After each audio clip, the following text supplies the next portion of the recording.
Hey guys, what's up? Welcome back to the channel. I'm Dom again with Lawn Landscape, and today I figured I'd give you guys kind of a review of the Scag Vride 2 that I have and give you guys my honest thoughts and opinions about it.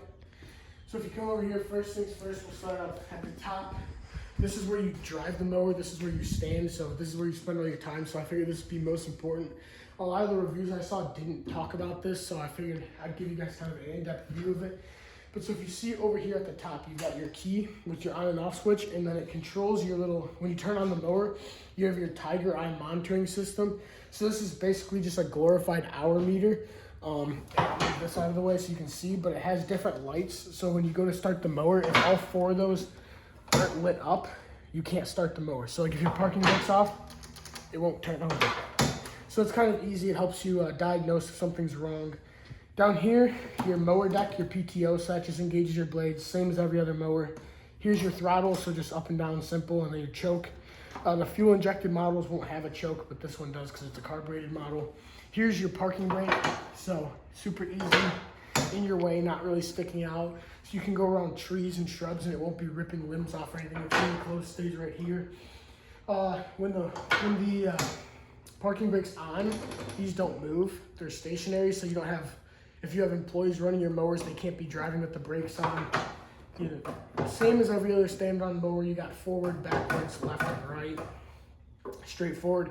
Same as the zero turns too, if you guys are familiar with that, it's just a little bit smaller. Coming around to this side, here's your deck height and lower level. Same thing again, very, very compact, all right here, so you don't have to worry about ripping off shrubs, limbs on trees and things. You can go right around them, cut up to right here. You won't have any problems. Coming around back to here, you can see here's the pad that you lean on, so when you're riding on it, it's really soft foam. The foam that they use in this is super nice. This is one of the nicest pads I've seen on a stand-on mower. Super easy to take it off, so it's just these two little hand screws right here you loosen, and it comes right off. Another thing is this pad's waterproof, so if you're mowing in the rain or it's on your trailer in the rain, you don't have to worry about it getting all soaked with water. But, so when you come in here, you can see this is your hydro oil reservoir, your hydro oil filter. All your electrical is right up in here, so if you ever have to work on anything, it's all straightforward. It's all right here. Super easy to get to. On the top here, you can see these are your hydro fans. So these right here, super easy to clean off. If you get leaves on there, debris on there, all you do is take this pad off. You can take your blower, just clean it off. Come down here. This is another cover.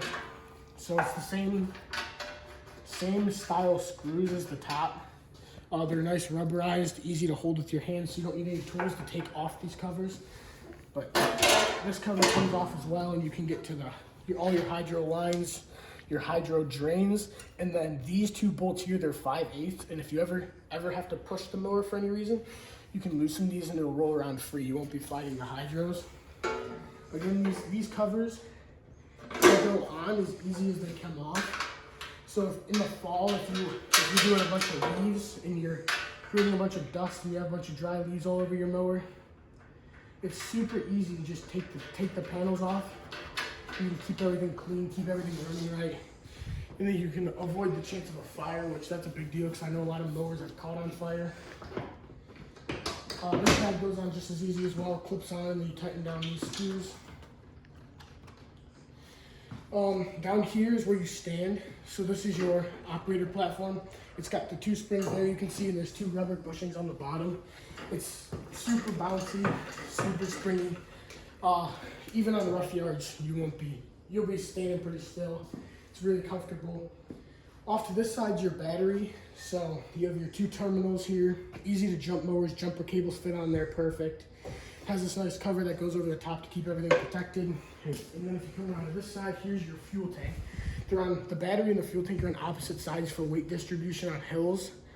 So it keeps everything in balance so you don't be tipping over. Here you got your cup holder.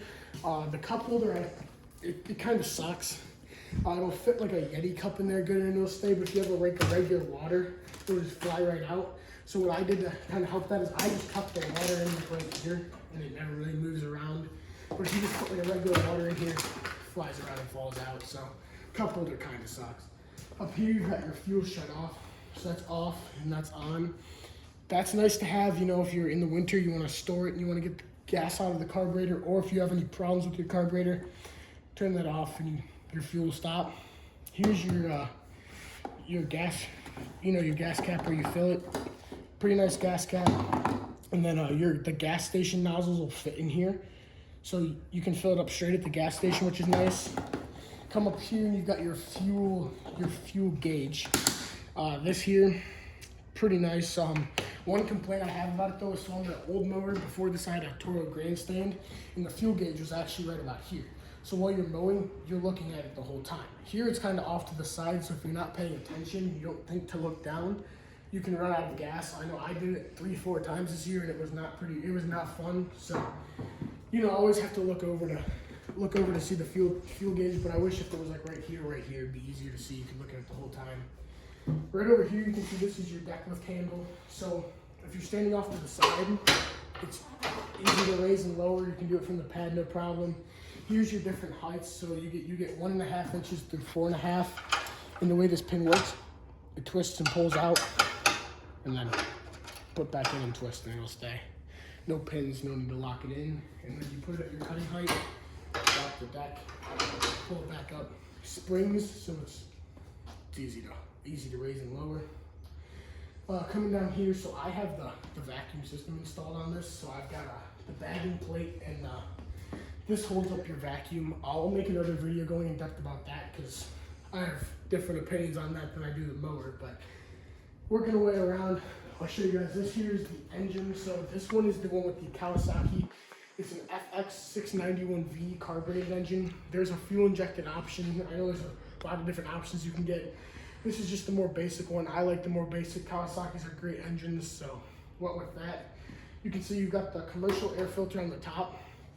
So it's super easy to clean. It's 2 little snaps right here. Cover comes off. And then you can see, here's your air filter. This is your main one. And then this is your secondary filter. You have to replace both of these at the same time. So even this one won't look like it's ever dirty, but you still have to replace it. You're still gonna wanna replace it. Filter gets dirty, you can clean that with an air compressor. But again, it's super easy to get to. So while you're doing, you know, fall cleanups or mowing in the dust in the summer, you can clean it out even midday if you want. Covers easy to put back on, so all you have to do, snap on your cover. It's two same snaps and it'll hold it back on. Working your way down, these, no one I hear ever talks about this, but these two where you see your bolts and your engine plates, there's one on both sides. You can loosen this, swing it out of the way, and it's actually vents you can clean off. So if you get grass built up in there, you can clean off your engine. You won't have to worry about it catching it on fire.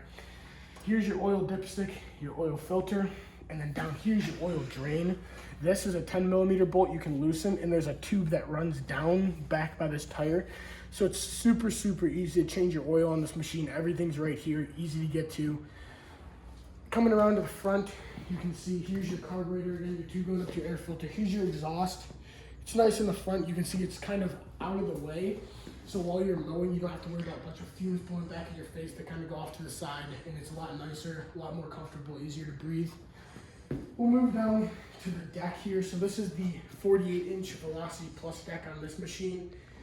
Everyone's always like, oh, it's the greatest deck. Oh, we love the Velocity Plus. Amazing. Stripes are fantastic. Cuts so great. I kind of have experienced, so it either cuts amazing and it stripes amazing, or it cuts like crap. So there's really no in between. If it's, you know, it's nice weekly growth in the summertime and you're going and cutting in a maintained property, it'll cut amazing. It'll be the greatest cut you can get out of a mower. But if it's wet grass, or if it's like super tall, not super tall, but if it's like you're cutting 3 or more inches off the top and it's wet at all it'll do is clump. It won't leave a nice cut. It'll just blow everything out the side and it won't ever really chop anything up. Compared to the Toros and X Marks that I used to run, those would kind of chop up the grass more, and they would kind of mulch things up better. This just shoots everything out the side, which I know is nicer in the long run because it disperses the clippings better, but it doesn't. It's not good for chopping up grass. So if you have to chop up a ton of grass, you're better off just bagging. The stripes out of this are amazing though. It's got a roller that goes across the back, and this is the greatest stripes you'll get out of a mower, hands down. The front up here's got your anti-skunk wheels. You don't really need those on a 48 just because you're not going to super skinny, you're not gonna really be chopping things up. If you come on here to the discharge side, normally you'd get an 18-inch discharge. Now that's nice because grass will just come out of here in the summer. You'll never even see grass on top. But I have the vacuum system, like I said, so it kind of restricts your discharge. Now if you're gonna be side discharging, you wanna take these off. It'll cut like crap if you leave these on. But if you take these off, you'll get the good cut out of it. You can see I run gator blades, just because those are what's recommended with the bagging system. And then up here, here's all your pulleys, your belt. Belt is super easy to get to. There's a handle here you can pull, and that'll release the tension off your belt, and you can take it right off. If you come around here, this is your weight bracket for your vac system. So that's the same thing. You wouldn't get that if you don't have the vacuum system. You're not going to get one of those. Here's your front tires. These are flat free casters. They're pretty big. These are like the biggest I've seen on a stand-on mower, and they're super nice. They go over bumps well. They don't hold air, so you never really have to worry about them getting flat. There's a couple of grease points, so you've got your 4 on your deck lift, and then you've got 1 for each of your caster wheels. Those are the only grease points on this mower. So it's super easy to maintain. If you do your oil, your grease, and your air filters, you never really have a problem.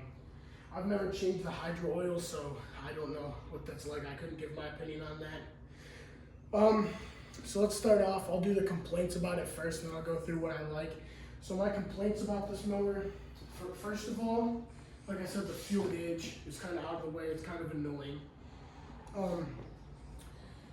Another thing that I really don't like, well, most of the problems that I have with it sprung from the vacuum system, so I'll go into depth. I'll make another video, and I'll tell you guys why and why I don't like it. But one of the problems I had with this was, I can show you guys the pulley. But so this pulley is the one from right here, and this deck, if it flings up, it'll hit on the mower right here, and it'll bend this all to crap, and you won't be able to run your belt for your vacuum. And then the other problem, like I said, the cut quality in really wet and tall grass, but that's any mower's kind of going to give you troubles. So overall, I've loved this mower. This is like my dream mower I've wanted. Sorry we got interrupted, but like I said, I love this mower. Like I said, I'd buy it again any day. I'd recommend it to anyone who's going to use it as just a stand-on mower. Now, if you want to have a vacuum system, that's a whole different story. Like I said, I'll make a video about that, but overall, I've loved this mower. It's been a great mower. Cuts great, stripes great, so I couldn't recommend it enough. I wouldn't get the 48 though. If you're gonna do it, I'd get a 52 or 61.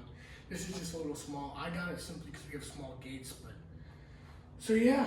Alrighty guys, thank you very much for watching. Please leave a like, share with your friends, subscribe, all that kind of great stuff. Leave me a comment with whatever kind of videos you guys would like to see. So anything that you guys have an idea on that you'd like me to talk about, tell you guys about, just let me know in the comments down below. So alrighty guys, have a good one.